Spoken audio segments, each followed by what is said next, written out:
O Muballigh, for you is my prayer. May you keep ascending success stair. O Muballigh, for you it's my prayer. May you keep ascending success stair. Success stair. Sallallahu alayka ya Rasulallah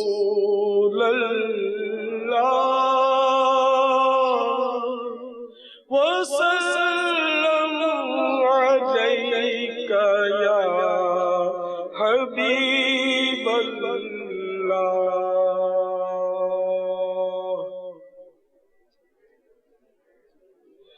جب مسجد نبوی کے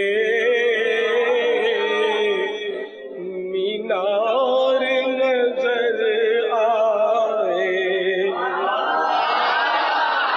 اللہ کی رحمت کے آثار نظر آئے،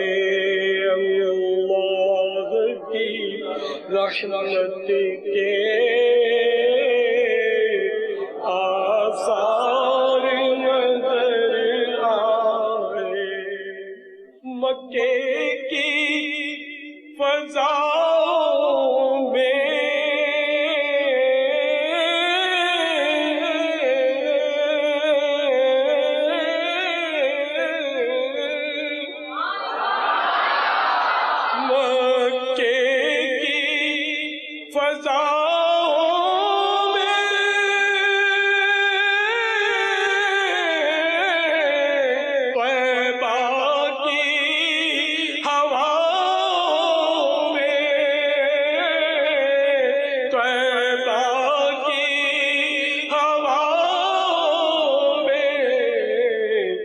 ہم نے تو جدھر دیکھا سرکار نظر آئے، ہم نے تو جدھر دیکھا سرکار نظر آئے، ہم نے تو ادھر دیکھا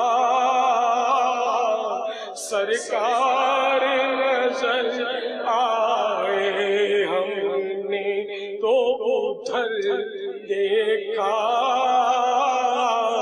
سرکار نظر آئے، ہم نے تو جدھر دیکھا سرکار نظر آئے، جب جب بھی عقیدت سے دربار نبی دیکھا،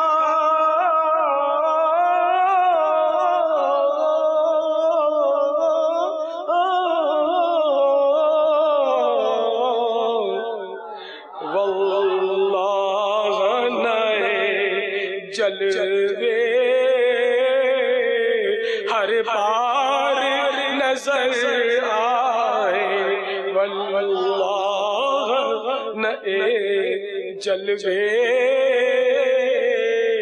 ہر بار نظر آئے،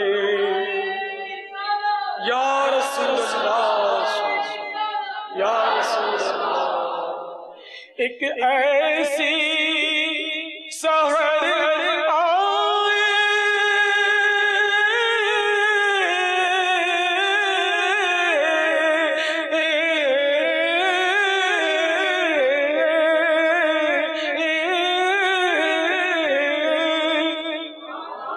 سرکار نظر آئے،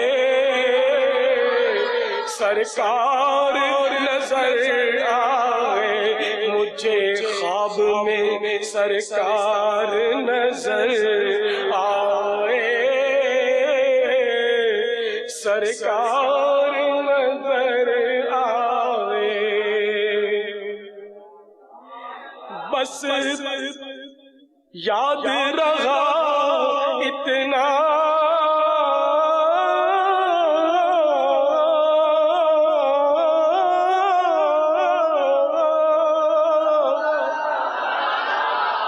بس یاد رہا اتنا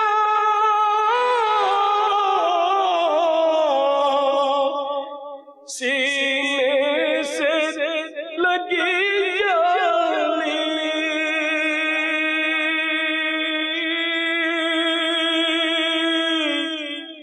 جالی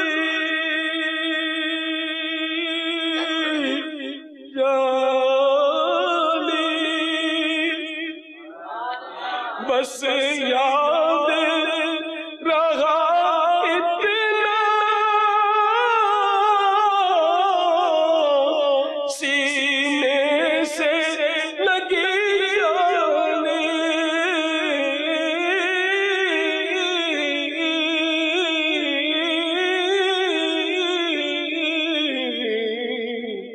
پھر یاد نہیں کیا کیا انوار نظر آئے پھر یاد نہیں کیا کیا انوار نظر آئے پھر یاد نہیں کیا کیا انوار نظر آئے یا رسول اللہ یا رسول اللہ جاری رہے گا انشاءاللہ عز و جل چھوڑایا ظہوری میں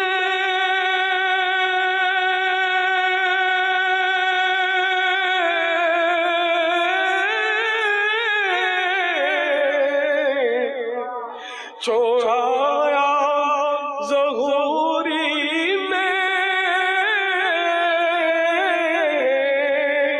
دل و جان مدینے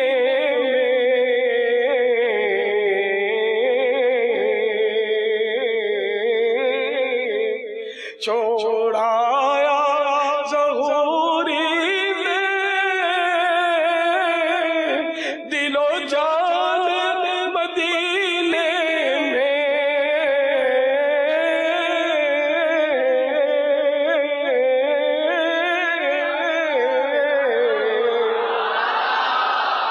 اب جینا یہاں مجھ کو دشوار نظر آئے اب جینا یہاں مجھ کو دشوار نظر آئے وہی اقبال جس کو ناز تھا کل خوش مزاجی پر وہی اقبال جس کو ناز تھا کل خوش مزاجی پر فراق طیبہ میں رہتا ہے اب سنجیدہ سنجیدہ کیونکہ اب جینا یہاں مجھ کو دشوار نظر آئے سینے میں تڑپ جائے گا دل تیرے حاجی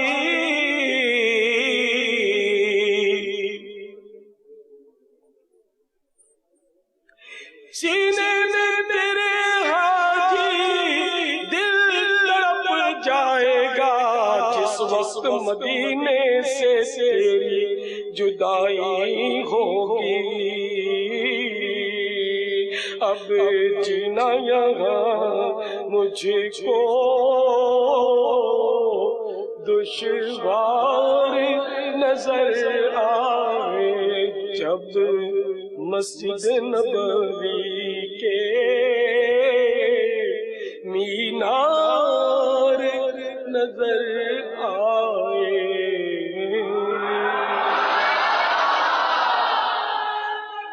اللہ اکبر.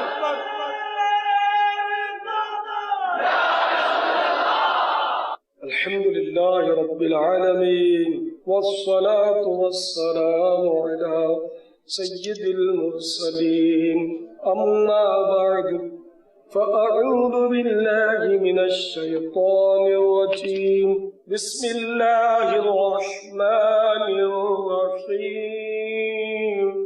الصلاة والسلام عليك يا رسول الله.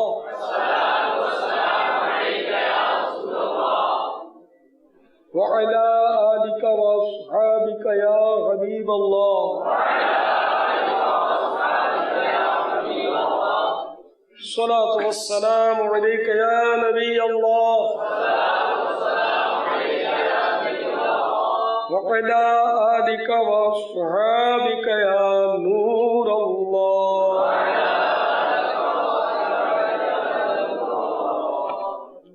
اللہ کے پیارے محبوب دانہ غیوب منزہ عن العیوب صلی اللہ تعالی علیہ وآلہ وسلم کا فرمان شفاعت نشان ہے. جو مجھ پر روز جمعہ درود شریف پڑھے گا میں قیامت کے دن اس کی شفاعت فرماؤں گا. صلو علی الحبیب محمد. آج رمضان المبارک کا 11واں روزہ شروع ہو گیا.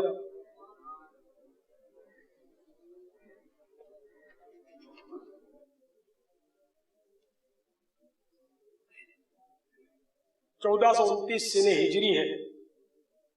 فجر کی نماز پڑھ کر ہم الحمدللہ مدنی پھول سمیٹنے کے لیے جمع ہوئے ہیں. اشراق اور چاشت کے انتظار کی بھی نیت کر لیجئے تو انشاءاللہ یہ بھی ثواب ملے گا نیت کا. آج جمعہ کا دن ہے الحمدللہ.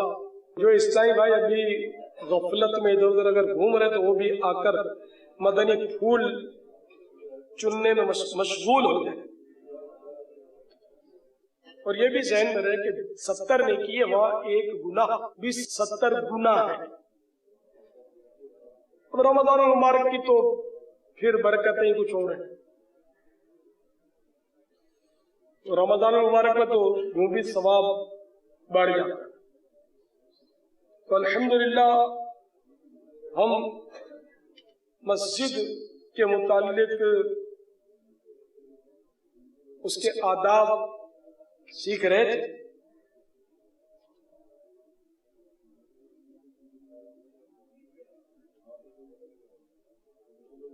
سیدنا شیخ عبدالحق محدث دہلوی علیہ رحمت اللہ القوی جذب القلوب میں نقل کرتے ہیں کہ مسجد میں اگر خس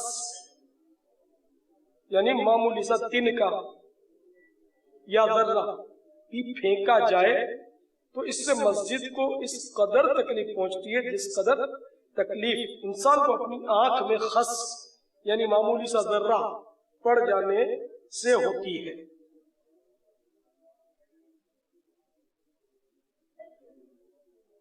تو میرے پیارے پیارے میٹھے میٹھے اسلامی بھائیوں خصوصاً معتکفین اسلامی بھائی یا توجہ فرمائیں کہ آپ نے ماشاءاللہ پورے ماہ رمضان کا اعتکاف شروع کیا ہوا ہے. مسجد میں 11 دن گزار چکے ہیں.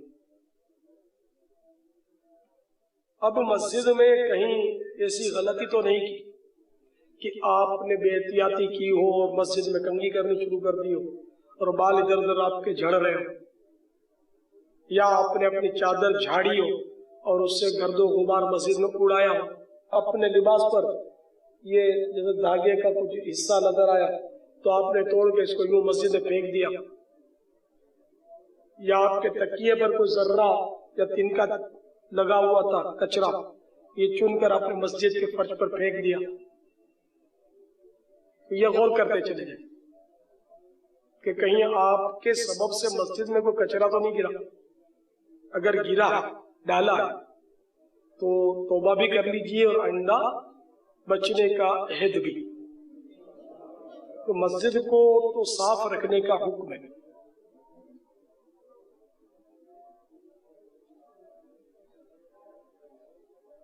الحمدللہ پہلے بھی ترغیب دلاتا رہا ہوں کہ معتکفین اسلامی بھائی اپنے ساتھ شاپر رکھا کریں۔ پلاسٹک کی پولیتھین کی تھیلی وہ بغیر ہینڈل کے اگر ہو نا چھوٹی سی تو وہ سہل رہتی ہے۔ تو اللہ کرے کہ آپ نے رکھی ہو، اس بار نہیں دے سکا، آج ترغیب دے رہا ہوں۔ پچھلے سال والے تو یہاں ہوں گے تو کسی نے رکھی بھی ہے کہ نہیں؟ تو بھول گئے کس نے رکھی ہے؟ ماشاء اللہ کافی صاحبہ نے رکھی ہے، جزاکم اللہ خیر۔ تو پچھلی بار میں نے تقسیم بھی کروائی تھی کیونکہ وہ یہ بیچارے معتکفین لائیں گے کہاں سے، باہر جاتے نہیں، اور ایک تھیلی شاید ملے بھی مشکل۔ اب جا کر دکاندار سے سوال کریں گے ہم کو تھیلی دے دو، یہاں سوال کا بھی موقع نہیں ہے، یہ بھی ٹھیک نہیں، کیونکہ اس کی قیمت ہوتی ہے شاید اب تو 25-30 پیسے کی ہوتی ہوگی چھوٹی سی تھیلی بھی، ہو سکتا ہے 50 پیسے کی ہوتی ہو، تو یہ سوال بھی نہ کیا جائے۔ تو آپ میں سے کوئی اسلامی بھائی مخیر اسلامی بھائی ہوں گے، کوئی 150 روپے کی تھیلیاں منگوا لیجیے کسی سے، ان کو بانٹ دیجیے، ثواب کا انبار لگ جائے گا۔ کون منگوائے گا؟ تو اتنی ساری تھیلیاں کیا کریں گے؟ نہیں، جو ہاتھوں ہاتھ چاند رات کو سفر کرے قافلے میں، اس کی نیت کو اپنے مطلب اس کی تھیلیاں قبول کرتے ہیں، ٹھیک ہے نا؟ چاند رات کو یہ بھی بہت سارے ہیں، چاند رات کو 12 مہینے والے کے اپنے قبول کرتے ہیں، ان میں جو 12 مہینے والے تھوڑے ہو گئے، 25 مہینے والے کو پاس کرتے ہیں، جو 25 سے زائد، ہاں تو زائد ہو نا 25 سے، یہ بھی ہے تھوڑے بہت۔ ہاتھ بھی اٹھائے آپ نے پولیتھین کی تھیلیوں کے لیے، ہاں تو میرا خیال اس کو پاس، ان کو پاس کر دیتے ہیں۔ انہوں نے سب سے زیادہ لے گئے، وہ لگام دے دی نا مدنی مرکز کے ہاتھ میں، تو اور بھی پوری زندگی والے، مطلب یہ بارش کا قطرہ تو ایک پہلے گرا تھا، پہلی دیکھو یہ ہے بھی ماشاءاللہ دیوانے کو سب سے پہلے آگے شاید بیٹھ گئے، سب سے آگے، ان کو پاس کر دیتے ہیں۔ اور دودھ جس میں ڈالتے نا تھیلی میں، پولیتھین کی کہلاتی ہے غالباً، دودھ ڈالتے ہیں اس میں، دودھ بیچنے والے، دہی بیچنے والے بھی اسی تھیلی میں دہی ڈال کر دے دیتے ہیں، وہ تھیلی سہولت والی ہوتی ہے، بڑی نہیں ہے، اتنی سی چھوٹی سی، ہاں آدھا کلو دودھ کی تھیلی کافی ہے۔ کتنی آپ منگوائیں گے اندازہ؟ نہیں، آپ کی جیب بھی اپنے جیب سے کریں گے نا بیٹا انشاءاللہ۔ یہ تو دیکھو آپ کے سامنے اتنے سارے صاحب بھائی ہیں، تو یہ ان میں ایک کلو تو بہت ہو جائے گی، مگر اب جو 10 روزہ اعتکاف والے تو آپ سے کئی گنا آئیں گے، آپ کی ساری جگہ وغیرہ سب آگے پیچھے ہو جائے گی، سب دھرم برم ہو جائے گا، اتنے آ جاتے ہیں۔ تو یہ آپ تھیلی رکھیں، یہ رضا جب چھوٹے تھے نا اور یہ مدنی مرکز زیر تعمیر تھا، تو ہم باپ بیٹے مل کر تھیلی لے کر گھومتے تھے، یاد ہے نا؟ ابھی یاد ہے، فیضان مدینہ میں گھومتے تھے اور جو کوڑا کچرا ہاتھ میں آتا تھا وہ اس پہ تھیلی میں جمع کرتے تھے۔ جب یہ ماربل وغیرہ بھی نہیں لگے تھے اس کے فرش کے، زیر تعمیر تھی مسجد، تو اب یہ بڑی جگہ ہے، اب اتنے سارے معتکفین یہاں پڑے رہتے ہیں تو ان کے سروں کے بال جھڑتے ہیں۔ عام طور پہ آج کل بال جھڑ کا مرض زیادہ ہے، اس کا سبب سمجھ میں یہ آتا ہے کہ صابن جو ہے اس میں کاسٹک ہوتا ہے۔ پہلے اریٹھ ایک بوٹی آتی ہے، دیسی دواؤں کے پاس مل سکتی ہے، تو پہلے ہم لوگ چھوٹے ہوتے تھے نا جب، تو اس کو بھگو کے رکھتے تھے، گرم کر کے پانی میں بھگو کر تو اس سے جھاگ ہوتی تھی اور صحیح معنوں میں ایسی بہترین خوشبو ہوتی تھی کہ نہانے کے بعد بھی اس کو خوشبو آتی تھی. تو ہم چھوٹے تھے جب تو اس اریک سے نہاتے تھے، لیکن اب پھر وہ ترقی ہو گئی، اب صابن آ گیا. اور صابن میں ہوتی ہے کاسٹک، کپڑے کا میل کیسا وہ نکال لیتی ہے. تو بال ہیں بہت کمزور ہوتے ہیں. تو ایک تو شاید یہ صابن کی وجہ سے بال جھڑتے ہیں، دوسرا غذائیں ناقص اور ملاوٹ والی. تو غذاؤں کے اثرات بھی بالوں پر مرتب ہونا سمجھ میں آتا ہے. تمام اعضاء پر اثر ہوتا ہے ان کا، غذاؤں کا بالوں پر بھی ہوگا. بال کمزور ہو جاتے ہوں گے تو بال بھی سے ہو سکتا ہے جھڑتے ہوں. اب اس کا علاج تو ہے مشکل ان معنوں پر. اب کسی کے زیادہ جھڑتے ہیں، کسی کے کم جھڑتے ہیں، کسی کے نہیں بھی جھڑتے ہوں گے. تمہارے بالوں کے گچھے وہ بڑی آزادی سے گھومتے ہوتے تھے فیضان مدینہ میں.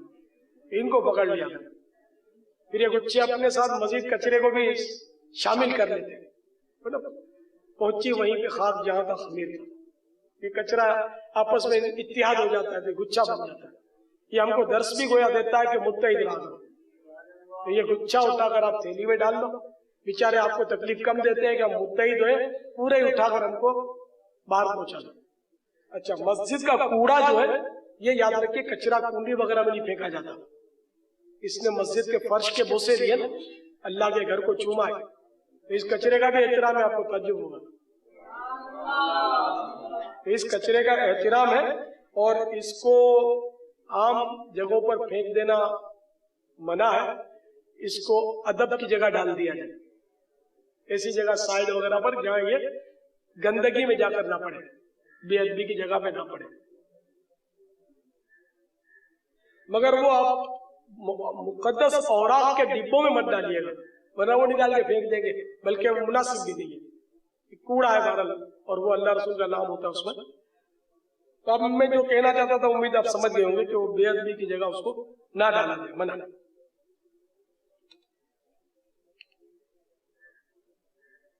اور فنائے مسجد بھی نہ پھینکے. یہ جیسے اس وقت آپ بیٹھے نا، یہ فنائے مسجد ہے، تو آپ اٹھا کے فنائے مسجد میں پھینک دو گے، بلکہ اس کو بس وہی آپ شاپر میں رکھیں، بھر جائے. اتنے سارے جگہوں میں تو بھرے گی، جیب میں ڈال دیا گیا. پچھلے سال تک تو یہ کام میں بھی کرتا تھا، لیکن اب قید مزید میری سخت ہو گئی. صلو علی الحبیب.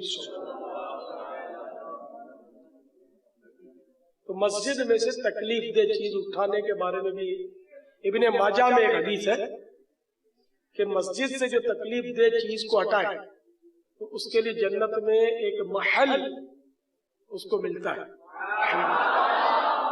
یہ اللہ تعالیٰ کی رحمت ہے. یہ کچرا بھی زیادہ تکلیف تو دیتا ہی آدمی کو. سجدے کی جگہ پر بال کا گچھا ہے، تکلیف تو ہوئی. بہرحال یہ کہ صفائی ہونی چاہیے مسجد کی. مسجد کی دیوار، اس کے فرش، چٹائی یا دری کے اوپر یا اس کے نیچے تھوکنا، ناک سینکنا، مسجد کی دری یا چٹائی سے دھاگا یا تنکا وغیرہ نوچنا سب ممنوع ہے. یہ باتوں کی عادت ہوتی ہے. یہاں بھی آپ غور کریں گے نا تو یہ دریوں میں سے شاید کوئی آپ میں سے کسی ہاتھ چلتے ہوئے تو وہ نوچتا ہوگا دری کا دھاگا. نہ، یہ تو ویسے ہی مسجد کی دری ہے. کسی اور کی ذاتی ہو جب بھی نہ نوچا جائے تو اس کو نقصان ہوگا. کرائے کی ہو تب بھی نہیں، وہ بھی دوسرے کا مال ہے.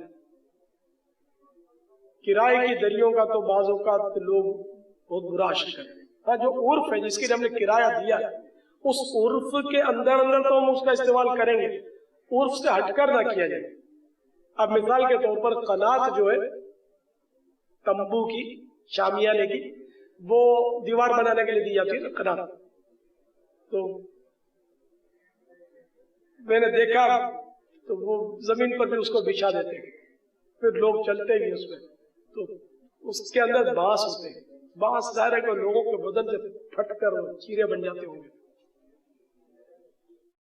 تو حقوق العباد کا معاملہ تلفی کا، اس کا تو بالکل سمجھ میں آتا ہے کہ اس کی پیمنٹ کرنی پڑے گی، تاوان دیا جائے اس کا، کیونکہ وہ کرائے کے لیے دیا ہی، آپ کو بچھانے کے لیے دیا ہی نہیں. اسی طرح جو دری جیسے کہ میلاد شریف ہے یا جلسہ ہے، اس کے لیے دریاں الگ ہوتی ہیں، یہ ڈیکوریشن الگ دریاں دیتے ہیں. صاف ستھری. اور جو کھانا کھانے کی دریا ہوتی ہے نا، وہ لنگر اور نیاز جو ہوتے ہیں نا، اس کی دریا الگ ہوتی ہے، کٹی پھٹی میلی کچیلی. آپ آئندہ غور کرنا اس طرح کی. تو اب یہ کہ اس نے صاف ستھری دی ہے دریا، تو اس پہ اگر ہم کھانا گرائیں گے اور گندا کریں گے، پھر وہ ڈیکوریشن والے کو کیا جواب دیں؟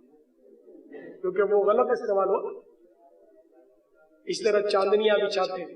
تو بہرحال جہاں کھانے کا عرف ہے، جن دریوں پر ان پر کھانا کھایا جائے، جن دریوں پر کھانے کا عرف نہیں ہے اس پر نہ کھایا جائے. یہ الگ الگ مقامات کا الگ الگ جگہ کا عرف ہوتا ہے. عرف مانے رواج، جیسا چلن، جیسی روٹی اس کے مطابق عمل کیا گیا. تو اب یہ کہ مسجد کی چٹائی دری وغیرہ پر تو ناک وغیرہ کان کا اور میل نہ لگایا جائے. البتہ ضرور اپنے رومال وغیرہ سے ناک پوچھنے میں کوئی مضایقہ نہیں، بلکہ نزلہ سخت ہو گیا ہے تو مسجد میں اس کا جو ناک سے بہنے والی جو رطوبت ہے وہ نہیں گرنی چاہیے،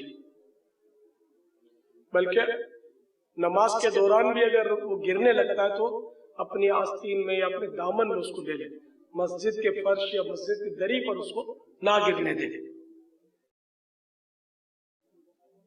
ہاں، جیب سے رومال نکال کر ناک نہ پوچھے دوران نماز، کہ دوران نماز ایسا کام کیا کہ دیکھنے والا کہے کہ یہ نماز میں نہیں ہے. اب مثال کے طور پر رومال لے کر کوئی ناک پوچھے گا تو دیکھنے والا سمجھے گا کہ یہ نماز میں نہیں ہے. تو ایسا فعل نماز کے اندر کرنا کہ دور سے کوئی دیکھے تو کہے کہ یہ نماز میں نہیں ہے، اس کو عمل کثیر کہتے ہیں. عمل کثیر. تو عمل کثیر جو ہے اس سے نماز ٹوٹ جاتی ہے. 3 مرتبہ رکن میں کھجانے سے بھی، جیسے کہ قیام ہے یہ ایک رکن ہے، 3 بار اس میں کھجائیں گے تو نماز ٹوٹ جائے گی. 3 سے 2 بار کھجائیں گے. ہاں، یہ کہ 2 3 4 بار حرکت دینے میں ایک ہی بار ہے. جیسے یہ ہاتھ نماز پڑھ رہے ہیں، ہاتھ اٹھائے اور آپ نے یہ کھجایا، بھلے 10 بار اس کو آپ نے رگڑا، بازو پر خارش ہو رہی ہے، اب ہاتھ رکھ دیا تو یہ ایک بار کہلائے گا. اب پھر خارش ہوئی پیچھے، اب یہ پیٹھ پر آپ پیچھے کھجا رہے ہیں پیٹھ کے، اب بھلے آپ 12 بار اس کو حرکت دے رہے ہیں ہاتھ کو، تو اب یہ دوسری بار کھجانا کہلائے گا. یہ 2 بار آپ نے ہاتھ باندھ لیا. اب قیام ہی کی حالت میں پھر تیسری بار آپ کھجائیں گے تو نماز ٹوٹ جائے گی. ہاں، جب رکوع میں گئے تو پھر 3 سے کم مرتبہ کھجانے کی اجازت مل گئی. تو کسی ایک رکن میں نماز کے دوران 3 مرتبہ کھجانے سے نماز ٹوٹ جاتی ہے. یہ مسئلہ ذہن میں رکھیے. شاید یہ تراویح میں ایسا ہو جاتا ہو کہ بعض اوقات قراءت میں دیر لگتی ہے تو وہ کھجاتا رہے بندہ. حضور، اگر جس طرح کھجا نہیں سکتے تو اسی طرح اگر کسی کے موبائل کی بیل کی آواز سن کر وہ بند بھی نہیں کر سکتا اسے؟ یہ موبائل فون تو نماز میں کیا مسجد میں بند کر دینا چاہیے، بلکہ مسجدوں کے اندر وہ اب تو جیمر لگا دیتے ہیں، جام کر دیتے ہیں موبائل کو. مسجد میں موبائل کا کیا کرنا؟ یہ موبائل تو کل کی ایجاد ہے.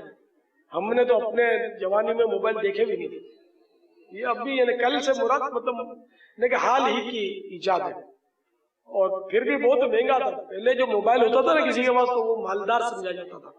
اور بعض اوقات یہ دیکھا ہے میں نے کہ روب ڈالنے کے لیے بھی موبائل رکھنے کا سلسلہ تھا کہ کسی کے پاس جانا ہے، بڑے آدمی کے پاس، یا کوئی ترکیب کرنی ہے تو موبائل رکھ کر اس طرح کا نظر آتا ہے. شو بازی، نمائش کے لیے موبائل کسی کا مانگ کے لیے. جیسے آج کل بھی لوگ رینٹا کار لے کر روب ڈالنے کے لیے لے جاتے ہیں سسرال میں یا رشتہ داروں میں، یا کسی کاروباری آدمی کو متاثر کرنے کے لیے، جھانسے میں لینے کے لیے.